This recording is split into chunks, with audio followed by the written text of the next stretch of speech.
4.5 करोड़ वर्ग किलोमीटर में फैला एशिया महाद्वीप अपने इलाके और अपने जंगली जीवों दोनों के मामले में विविधता से भरा है।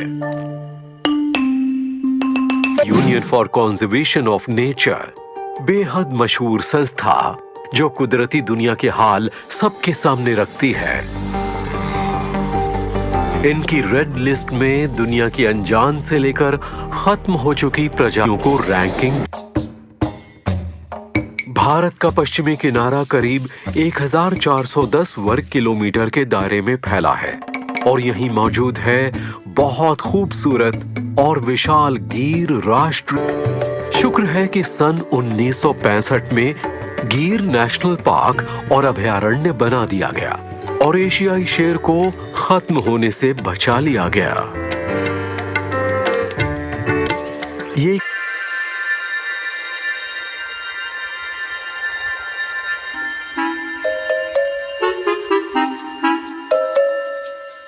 भारत के पश्चिमी किनारे पर अभी अभी सूरज उगा है। गिर नेशनल पार्क के एशियाई शेरों के झुंडों के बीच बहुत सारे शावक भी रहते हैं। ये इस बात का साफ संकेत है कि यहाँ चलाए जा रहे संरक्षण के प्रयास कामयाब हुए हैं।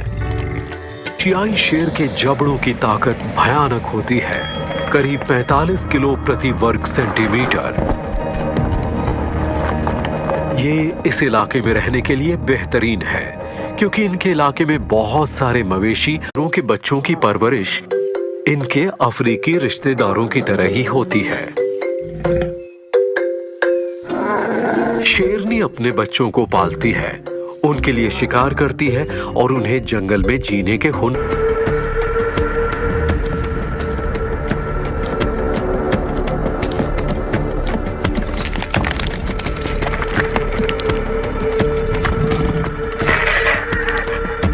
ताकि सभी मिलजुल कर इन बच्चों की परवरिश कर पाएं। मादाएं करीब 119 दिनों तक बच्चों को पेट में रखती हैं। इसके बाद ज्यादा से ज्यादा 6 बच्चे पैदा हो सकते हैं, पर आमतौर पर 1 से लेकर।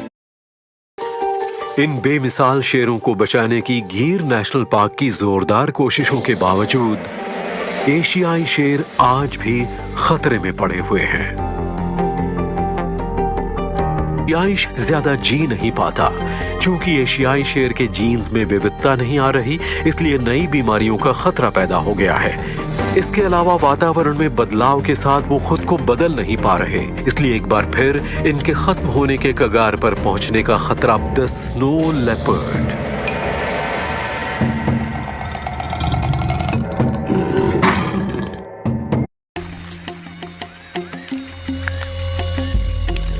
स्नो लेपर्ड ने खुद को ऊंचे पहाड़ों की ठंड के मुताबिक हाथ लगाकर हमला करना सबसे ज्यादा पसंद है। ये स्नो लेपर्ड पथरीले इलाके में अपने फर की वजह से एकदम गुम ही हो गया है। इसके बड़े बड़े झर अपने शिकार को खत्म करने में 4 दिन लगा देते हैं।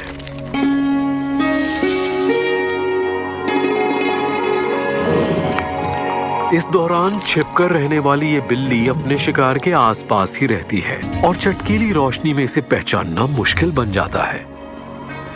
इस वजह से पहाड़ी तलहटियों की झाड़ियों के बीच शिकार करना इसके लिए आसान बन जाता है।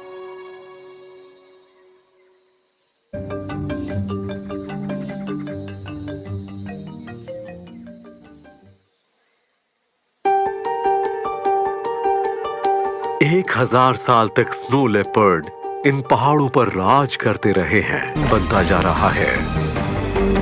World wide fund for nature के मुताबिक स्नो लेपर्ड चोटी के हमलावर होने की वजह से महत्वपूर्ण भूमिका निभाते हैं। ये ऊंचाई पर अपने इलाके के स्वस्थ होने का संकेत है। पहाड़ी इलाकों में हुए यहाँ बहुत ही अनूठी और झबरीली पैलेसिस कैट भी पाई जाती हैं। ये तुर्कमेनिस्तान से लेकर रूस और चीन तक कहीं भी देखी जा सकती हैं। ये अपने पंजों से उन्हें पकड़ लेती हैं और फिर दांतों से चबा डालती हैं।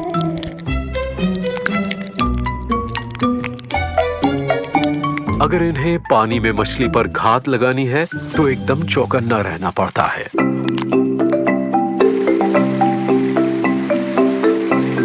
थाई थाईलैंड के नम वर्षावन से लेकर भारत के मैनग्रोव के दलदलों तक रहता है एक ऐसा जीव जिसकी पूजा कई धर्म के लोग करते हैं। की वर्ग सेंटीमीटर होती है।